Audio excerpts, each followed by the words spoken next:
What's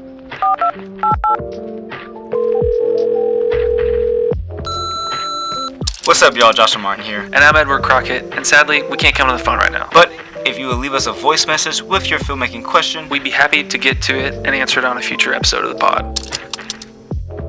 What's up, y'all? Welcome back to another episode of the Filmmaker Hotline. Today, we are going to be talking about just some general updates, what we got going on in our own, creative work, as well as how to become a filmmaker. So, let's get into it. Boom. Oh, and remember to call in by this number, with this number, yes, to give us your question, and we will answer it here on the show. Good looking out. I totally forgot that part, so here we are. It's fine. That's why you have me here. Let's go. So, bro. My guy, this is like almost what episode? Technically, this is episode. Trace. Not even episode, but how many times? But like how many times we've recorded so far now? Oh yeah, we recorded like 6 episodes. Yeah, we recorded 6 times. It's crazy. Yeah. Anyway, dude, what's up? How's it going? What you got going on? A lot. This year came out swinging with like a ton of editing. And I would say editing's not my most favorite thing, especially when I have to edit other people's work. I mean, say other people, like jobs that aren't like with my inspiration, because I can't get into that flow as fast, as quick. And so I'm relying on like, okay, here's what I think. And then I had to kind of hand it off and say like, well, what do we need to adjust, tweak, and all that stuff. Totally. So, so this past month, January, 2016, we shot for Clever Supply Co. We released that Kickstarter. We shot the video and then I edited the video. We're pretty proud of it. He was, happy solid. that how it turned out. A lot of good response from it. I made a rig video about how I made the bag POV rig. That was fun. It's on the channel if you want to watch. Did that, but on top of that, I was editing. I had to edit a few other videos for Moment, right? Yeah, well, I was editing it, then it got pushed back because we had to move some things around because of scheduling. And then, so last year, I went to Israel and got hired to shoot a doc out there for the choir. I had worked with them years ago. I went to Africa with them. This time we went to Israel, and so that project changed quite a bit. And we're gonna have a whole episode about like production, post-production nightmares, but not, I won't say nightmares, but like things that just kind of changed in an instant, because this project changed quite a bit throughout the year. Jeez. And so it's all coming down to like, well, we just want to have at least a 5-minute what the project was about, because at first it was like, oh, we just want all short form, and then now it's like this. I'm like, whoo. And we had a contract, but like things we're just trying to figure out what makes sense. Anyway, I'm just rambling now. No, I understand. Sorry, y'all. I understand. This is also like kind of cloudy in my head. But right now, that's what I'm editing right now. You've probably seen some posts of like on Twitter or on the community tab, things that I'm learning from this process, things that like are just going to help me from the filmmaker and director side as I'm editing this, because there's like, dang, why did I not hold that shot longer, or even now, like, it's weird to say that when I do docs, I had to think of 2 formats. Traditionally, you just think of one format and one location, right? You would think like, this is going to live on a 16:9 site, right? And it's going to have these longer chunks of information, and you can let things breathe a little bit. But in the era now that we're in with social media, you had to think of 2 formats more and more. Yeah. Well, because your client might come to you and say, hey, can we get short form content of this or a shorter version of this? But then when you were shooting it with interviews and whatnot, you didn't think about shorter questions. You didn't think about more concise questions or answers and things like that. And so now I'm kind of struggling with a little bit of that with the edit. So, and then I have a couple more reviews to kind of start putting out for my channel and some other stuff. So that's what's on my plate right now. Let's go. What's the thing that you're like most? What's the thing that you're most excited about? Like something that you're working on that you're like, I'm hyped. Well, I'm excited to work with you. So Edward and I were going to actually do a project together. We got hired to do something here locally in South Bend. We're still waiting on some of the details, but that's going to be hopefully maybe mid-March, end of March. We'll start filming together. I'm going to New York for a project, for a presentation that is with Science 16, and I'm excited to keep working, but also I need to just find a rhythm where I can start working on something that's meaningful to me. Yeah. I got in contact with a director out in Chicago. He's a Christian director, so he has a lot of short films that he has in mind. He just needs the skill set from a DP like myself to start putting those into vision. Like, he's done tons of work, but he wants to be able to just do more directing. Yeah. And I think it's definitely like God led us to come together and talk with each other. And I'm very excited for his vision because his vision aligns with my visions. And so I just want to see how that kind of blossoms over the year. He's going to hire my wife and I to go and do the short film portion of his doc that he's working on. That's sick. Yeah, so we're gonna have to figure out some production dates for that in the summer. That is. Come on, bro. Let's get it. Hey, man. That sounds Hey, exciting. Man. It's very exciting. And scary at the same time. I'll tell you about that off camera. Of course. No, I understand. Yeah. Well, mine's kind of similar. I work full time as a filmmaker at a church, and so that's always a consistent thing that I'm working on.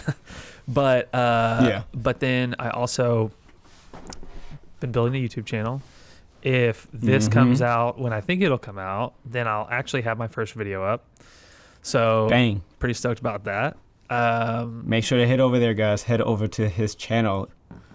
Thank you. I appreciate it. Sorry. No, you're good. Of course. But yeah, and then so I basically am trying to get ahead on that. So I have 4 videos done, and I'm wrapping up my 5th video. They're coming out every other week, so it's like, roughly like 2 months of content, which I'm pretty stoked on. And then I'm doing daily shorts again, which I think is going to be a stretch, but I also have a different way I'm doing it. So basically, like, the short version is I've broken it down into different genres of content.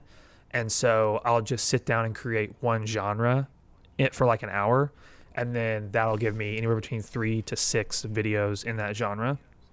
And then from there, I can edit those out as I need them. And so I'll just go through in a day and I can create all 6 different genres, and have 3 to 6 videos of each of those. And then I'll just edit them out. So it allows me to create content a lot more in a more focused way. But then it gives enough variety, hopefully, to anyone who's watching. So I'm stoked on that. But then probably the stuff I'm more stoked about are like the bigger projects. So like you and me are doing the thing in March. That's going to be super fun because we've never met in person. So no, we haven't. It's crazy. And be on the lookout because we're going to record, if we can, we're going to record at least one episode live. A whole behind the scenes. Yeah, that would be very fun. We could probably just do it here in the studio. Exactly. And then, probably some behind the scenes stuff as well. So I want to make a breakdown on that. But then I'm also working on a live recording for a band from Little Rock. So I've done some previous music videos with them, and they hit me up. And I think it's going to be pretty sick. We're shooting on the 6K Pros, Leica R glass. It's going to be fun. Kind of like Tiny Desk vibes, but like a little bit more produced, hopefully. Didn't you mention you're going to be shooting on the 6K Pro quite a bit these next couple of months? Yeah, so so that project is the beginning of March. So we're shooting 6K Pro there. And then we're shooting 6K Pro at the end of March. And then I'm actually on shooting a short film for a group of friends. We're kind of like, one of my friends is trying to kind of start a production company, so he's bringing all of us in as he's starting it, and we're all kind of helping him start it with him. I don't know if that makes sense, but it's like if he has an idea or someone has an idea, we're all basically the crew. And so so we're doing that, and we're shooting that on 6K Pro. And like R glass. So after the end of this year, I'm gonna have a lot of projects that I either shot or worked on that were shot on 6K Pro and Leica R glass, which I'm not mad. Like, that's a great combo. But yeah, and know what's crazy? I hope that Blackmagic decides to surprise us in April with something at NAB. I have no intel. I have contacts in Black Magic, but they don't say anything to me. Yeah. I'm not that higher up in their list yet. Yeah, I mean, But that'd be cool. yeah, it would be sick. So, so I'm excited about that. So basically, that is up until June. I'm pitching some stuff for July, but really just waiting around. So, I feel like the first half of the year, I had originally planned to make my own projects for the first half of the year, and then basically everything came up, and I was like, okay, I guess I'm not working on my own stuff.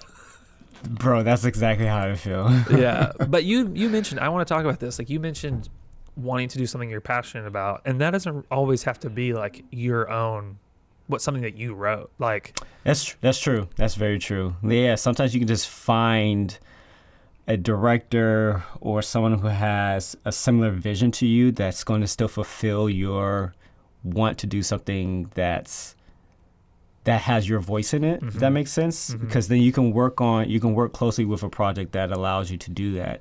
And so finding this director who's out in Chicago, his name is Tilla. We all have the same goals, and so in the way that we want to tell stories and the messages. So it's like, well, if you have that, then let me come in, let me be able to fully focus on being a DP in this space, and then we can really kind of guide and tweak and massage the story to make it great. Because like one of my internal goals too is like as a Christian filmmaker is just to make better Christian films. yeah. There's not a lot of good ones out there. There's not a lot of good ones out there. And the ones that are good, they're very on the nose. Yeah. Like when I think about Christian films, it has to also show the reality of life. Yeah. You know, like, yes, we have hope as Christians, but day to day, your hope is being beaten and bastarded and plowed and all over the place, right? So how do you, like, how can a completely hopeful film be relatable to someone who's not in that same mindset, right? So I just wanted to definitely just bring in the reality, talk about some of the taboo things that from growing up as a Christian that tends to not talk about, and then how do we kind of go through that with the new identity of being a follower of Christ? So what does that look like, right? So yeah, I love that. Yeah, because like Hollywood was my goal early on in my career, but it's like it's not nowhere near my goal now. Yeah, same. I've kind of like, I was talking to someone, you know, actually, William H. Baker. Have you seen him on like Instagram? Sounds familiar. You've seen your profile. Well, so he's the guy. This is how I made this shot, and he uses like Amaran and aperture stuff, and he like makes these little So I've been talking to him, and he asked me like, what do you want to do in filmmaking? And I was like, that's a good question. I mean, I feel like I'm kind of like I kind of just want to make more of my own stuff and like make some commercials here and there, make my own projects like short films and stuff, but I never have and probably never will have a huge desire to make a blockbuster movie. Like, yeah, I don't know. Is that bad? And I mean, like, okay? That's not bad at all, because like there's so much red tape, there's so much control at the top that if I mean, look, this is just speaking for us. We're still like on the bottom of a lot of things, right? And I'm fine with that, because I found the way, but also we've been blessed throughout my whole career that I can support my family as a content creator, filmmaker, and I still enjoy what I'm doing. And I can still help others, like you're doing too, like understand this craft and stuff. But also like the major goal is to also just use my talent that's God given me to speak on things that I care about. Totally. Or to speak on things that I'm convicted about. And so I know that very idea, like I just said right there, does not align with Hollywood. Right. So I'm not going to go for Hollywood. Hollywood doesn't want that. Right. And they've attempted to whatever they did with like Noah and Moses, and I'm just like, that's a bunch of baloney. Yeah. No, I get it. So. I get it. So I am curious, with all these projects coming up you've got going on, what, like as a filmmaker, what's the thing that you're like the most, I guess, intimidated by, or like, you know, scared of? I don't know. It seems kind of extreme, but I know no, that's the a good for question. Me, so. I feel like I feel like I'm always scared for the next project. Am I the right person for the job? What other things I need to learn? It's like it goes back and forth for me. It's like I'm afraid of what the next job is and what I have to learn, but at the same time, I'm excited for that very same thing. But I guess like just to be really pinpointed, I'm afraid that if I'm doing too much, am I taking away time from my family? Because these last couple of months have been pretty difficult. Like, again, I'm working from home. You're working from home. Well, you work out of an office though. You're lucky. Yeah, I do. Yeah.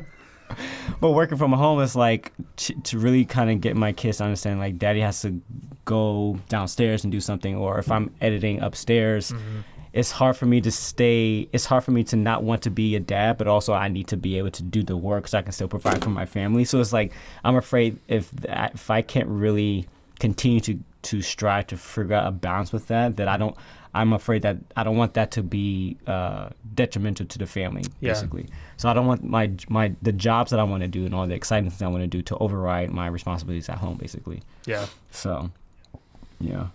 That's real. That's part of having kids, but just part of like having a family at all. Like even just being married, I feel like there's an element of that. Like the balance is, or the rhythm, I guess you could say, is super important. Yeah, and so the first step is just being aware of that. Like you just said, just be aware. If you can take a break, because that's what I've been trying to do. Is like, okay, if I commit to like an hour of just, hopefully I can just get through an hour of just editing, then I'll take a break. Play with the kids, check on the wife, stuff like that. It's not always the case, but if I can do that and build on that a little bit, then it kind of helps the situation for sure. Yeah. What about you? What was the question? What are you afraid of? Yeah, essentially. I think, I don't know. I think that there's an element of starting a YouTube that means that I have to share my work. And I guess that if I'm being honest with myself, like I'm afraid that my work won't be good enough.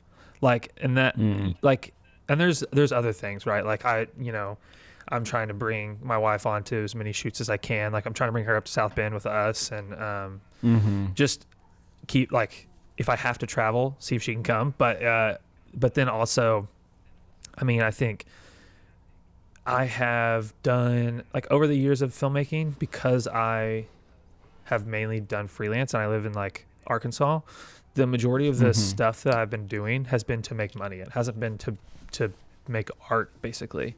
So I don't have a ton of stuff that, like, besides like music videos that I made this and I want people to see it and that sort of thing.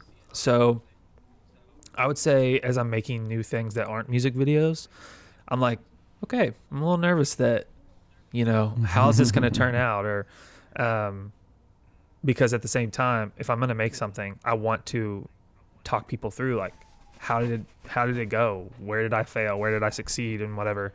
And how did the team figure it out? And so I do want the final result to be pretty good. I'm not going to make a breakdown of something that crashed and burned. I might. You could. That's a learning lesson. Yeah, I have a video. A couple ideas for that too. Yeah, I have a video plan where I blew a music video budget all on the camera. So I think we've talked about that. So we did. I might make that video. It's on my list, but yeah. So I think there's just things like that. Like, is my work actually good enough to break down? Some comparison that comes in with that, but really it's like, so it sounds like a little bit of a imposter syndrome. Yeah, that's real. Yeah.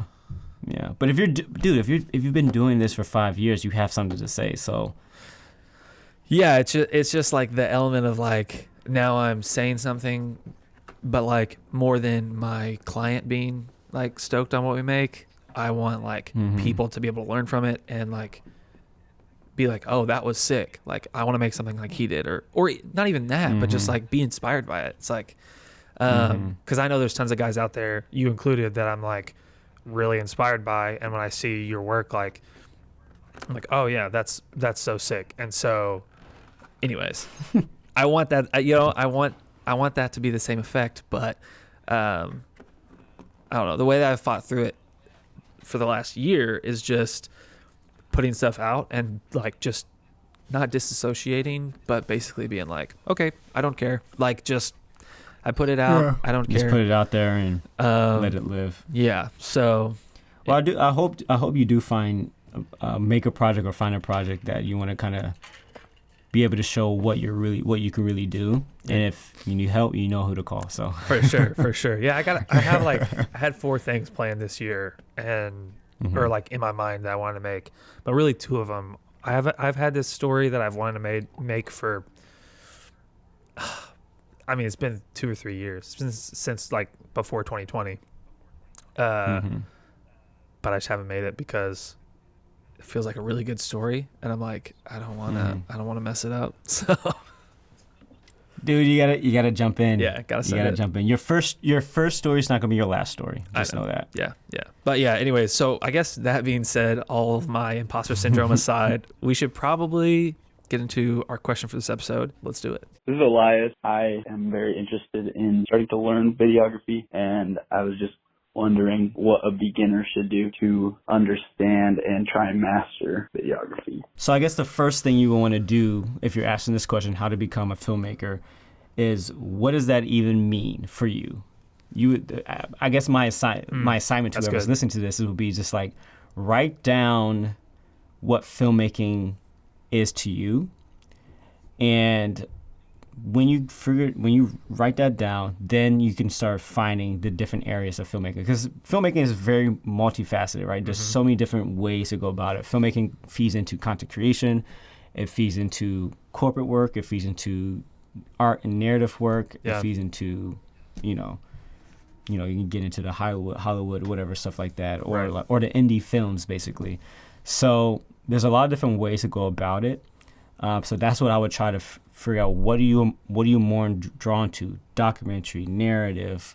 Do you just need to make money, right? For the time being, and then transition. Oh, sorry, I forgot commercial work too. Yeah. Like it's the commercials you want to get into. So that's where I would kind of start. What would you say next? No, yeah. I mean, I think once you've started there, you've kind of defined that. That defines pretty much everything else, like your direction. So, like if you just want to make content, like your phone is probably the best thing you could get into. And we talk about that in a different episode, but there are certain like gear directions depending on where you want to go. But then there's also, I would say, like things that you need to learn. If you want to be a commercial director, like there's, learning how to pitch on stuff, learning how to like, I don't know. There's tons of different things that you need to learn for each different realm that you talked about. Yeah. And I think that kind of determines like where you start trying to grow your own personal skill, if that makes sense. Mm-hmm. Yeah. And I think before we get into that part too, is this. So once you, write down the direction you want to get into and stuff, there is a step with like gear. So figuring out what gear you can get and whatnot. But also now it's like, what are the skills, like you were just saying, you need to learn? So the basic thing, if anything, is how do you record with a camera? Yep. How do you work on composition and lighting and all that stuff? And also how do you bring that into an editor? Like that core thing is every filmmaker's core, because we all start out doing the thing, directing, editing, shooting, all of that, lighting, whatnot. And so it sounds daunting, but start with the thing that you're most interested in. And also, the second thing you would do, the most thing you're least interested in. Oh, that's good. That's good. Because I think that will help. Then you can kind of fill out the gaps between those two. Yeah. Because you need all of it. Like you need to do all of it when you're just starting, or you have the luxury of having a group of people that you can work out of and shoot a bunch of stuff. And this is actually a good segue, because we actually have a episode giveaway from Lens Rental. They offer to give away $100 to spend in their store, which is great. Plus the discount code that I have, you'll save quite a bit to get a little bit of gear that you might need for your next project. So definitely comment below what your goal is this year, or what things you want to work on this year. We'll read it and then pick as a winner, and you'll hear that in probably the next episode or two. So totally. Thank you again, Lens Rental, for doing that. I think that was pretty awesome. And yeah, we always say to rent first, if anything, if you want to test out stuff. That's the best way to grow your knowledge of cameras in general. 100%. Or just anything, lighting, camera, the lenses and all that stuff. So it's only $100, but it's going to go a long way if you're smart about it. All right. Yeah. Cool. So I would say real quick before we move on, I think it would be kind of cool, and I don't know if anyone's going to do this, but if you comment what you want to work on this year, come back later after you've like done it and like add another comment. Like what else, like how'd it go? Like, did you do it or whatever? I think that'd be pretty cool to like use that. Yeah, as maybe saying, you put you on the pod. Yeah. Like, I mean, just come back and maybe comment. Put you on the pod. Yeah. Definitely do that. I guess too, it's like in a condensed way, like how did you start your filmmaking journey? Yeah, I mean, just the short answer is I watched enough YouTube and wanted to make videos so badly. So I bought a camera for $300, and it was a Canon T3i, and I shot some stuff with it. I didn't like anything I shot with it. But I basically just started making videos on my own. They never really went anywhere.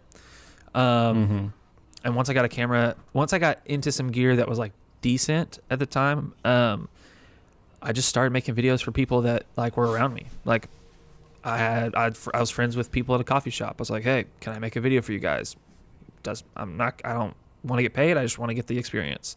So having like just friends that you can reach out to, like that's how I started. And then from there, I just kept telling people I did videos and kept trying to make videos for free until someone was like, hey, I want you to make this video. How much would you charge? And I was like, okay.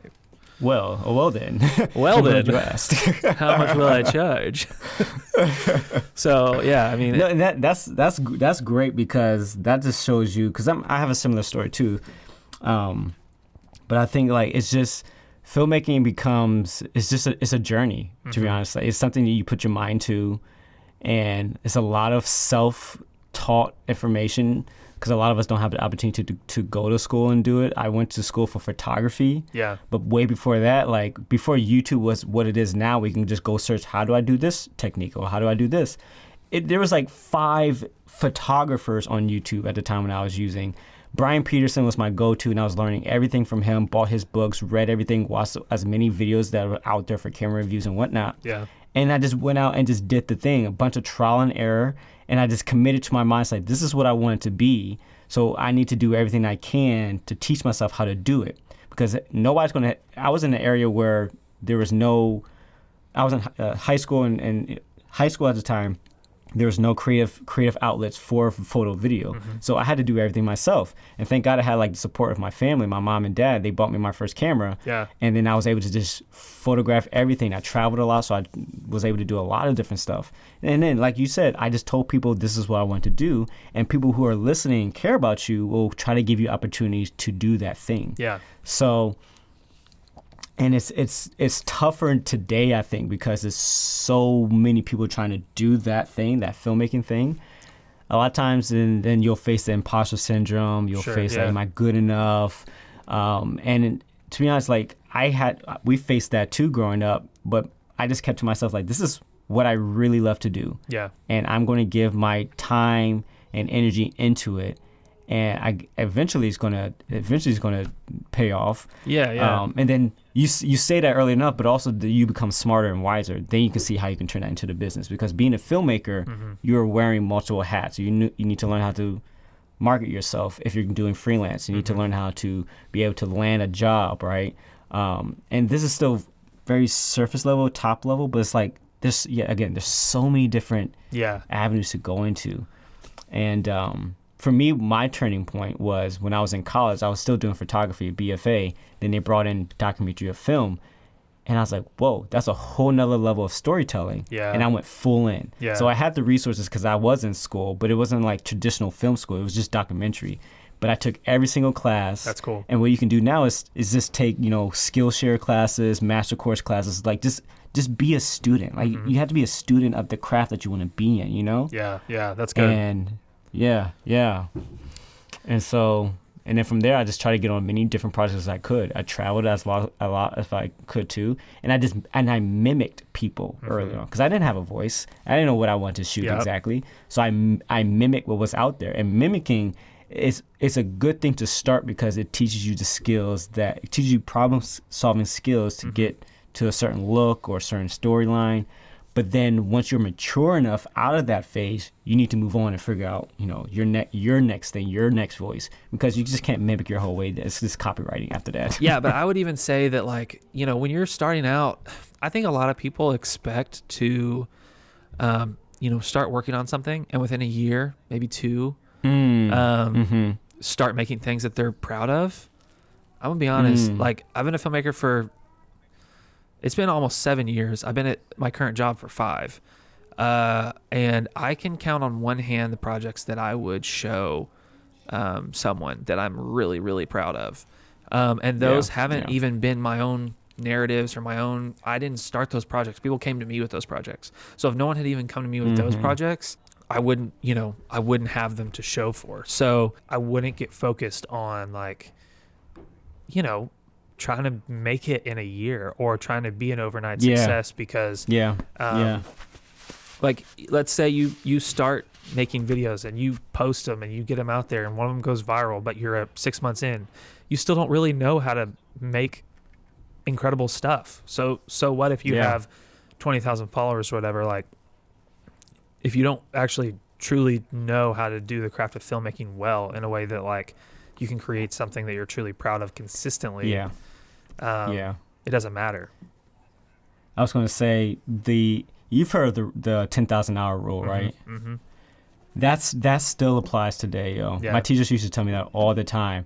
But the thing that's tough when you think about that is the world we live in, with this instant gratification of, like, TikTok views and short form views. That tends to override a lot of people's expectation, because they think that the fact that they got views and comments on this one particular thing, like you're saying, also, I made it. It's like, no, that's not the case. Yeah. You have 10,000 hours, not literal 10,000 hours, but, like, you still have a whole life ahead of you to perfect your craft. Yeah. And that's the idea behind that statement. You have it's a 10,000 hour. What is the real statement? I forget. I don't remember, but yeah. But just know that you have a long way to go to perfect your style. And if you think that if you hit a few viral videos and you made it, then you've stopped learning. Right. But also, like, there is sort of this expectation of a filmmaker, and a filmmaker is someone who wants to tell a story, for one. Yeah. And then they figure out the tools and craft that they need to do to get the story across. And so I feel like there's something else to say there too, but that's sort of the core. That's the core of a filmmaking job. Yeah. And you can apply that to any kind of facet you go into. That's what makes the good filmmakers so successful, because they understand how to craft a story and use the tools to help deliver that story. And if that's something that we're striving to do, right? We're trying to get to a point where we understand more of the story than anything, to get to take the viewer and take them across this journey of how to change their mind or introduce something different to them, or share something that's very vulnerable, whatever it might be. There's so many different ways to do that. It can be entertainment, it can be information, all that stuff. So it's just like sitting down, really kind of wrestle with the idea of, like, why do you want to do this? The why is the biggest thing, and then understand what the goal is as being a filmmaker.